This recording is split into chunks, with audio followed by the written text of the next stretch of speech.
It's virtually impossible to sustain the virtues for very long from the old state of consciousness, because the old state of consciousness is dominated by ego. One of the greatest difficulties is handling this issue of ego and keeping it under control. So we need to reveal who we are, but we also need to master the art of who we are presented as our best, as it serves us and our children, as it serves us and our friends, as it serves us in our business. Your conscious awareness. It's what looks out behind those eyeballs. What is that? It isn't cells. It's some kind of conscious awareness that you are. And make no mistake about it, you've occupied a whole lot of bodies already.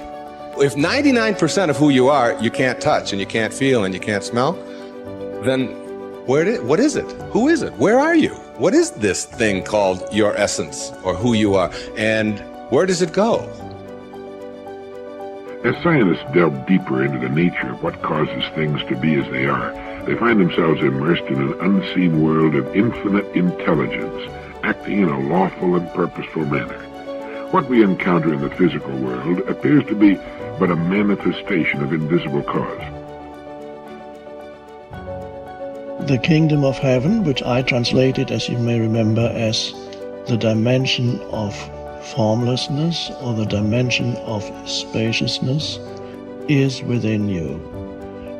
And there's only one thing that matters, and that is to find within you that dimension of consciousness and then live from that dimension of consciousness. But it is a constant and it never ends. But if we can make a personal appeal to ourselves, I want to constantly work on developing the positive side of my nature and do my best to suppress that darker side that would not allow me to be most of what I can possibly be. I think that's what's important. Of course, it is better that somebody should at least attempt to cultivate the various virtues. To cultivate this, it's a wonderful intention, and it's better than not trying to cultivate it, but ultimately you won't really succeed unless there's a shift in consciousness in you that is primary. Make sure what you do is the product of your own conclusion, not to do what someone else says. Take what someone else says, process it, think about it, ponder it. If it makes you wonder, if it makes you think, then it's valuable. Then when you go take action, make sure that the action is not what somebody told you to do. Make sure the action is the product of your own conclusion. A lot of people say, I want to quieten my mind, and then they struggle in meditation, but trying to quieten the mind is a thought, so it's also the mind. So you can't use the mind to quieten the mind, right? All you have to do is ask yourself,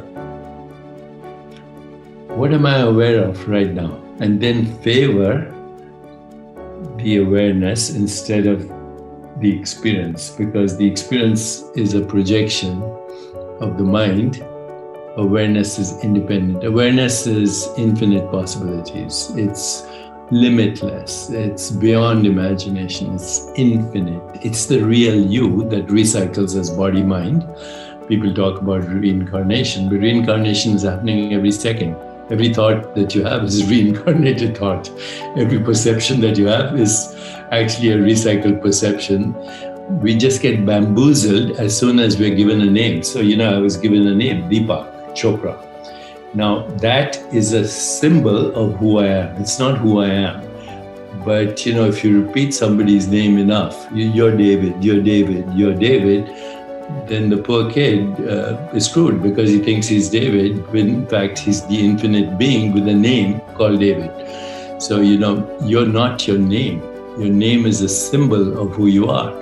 If I'm looking at a menu in a book, and all these beautiful dishes are there, I can't eat the menu.